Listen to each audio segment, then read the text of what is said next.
Hey everybody, and welcome back into my channel. So I wanted to introduce the new series that I'm doing. It is a decluttering series. I am decluttering my home one little nook at a time.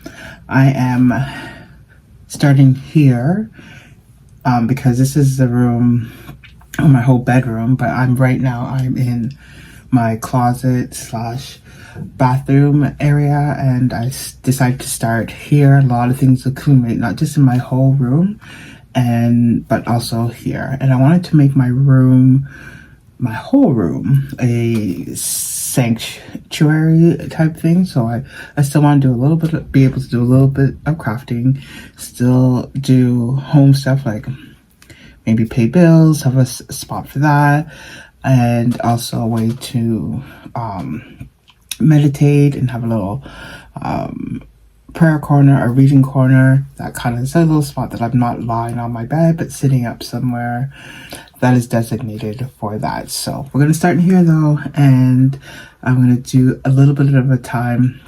I've been sick, so it's been days that I've been sick, so I started in here because I'm able to sit down and just take a little bit of spot, and then I'm able to complete that and then walk away. So that's why I'm doing it in little pockets. So one, I don't get overwhelmed. Two, that I'm able to complete the task that I do. So it's either that I give myself a time or just a section, and we're gonna get this done.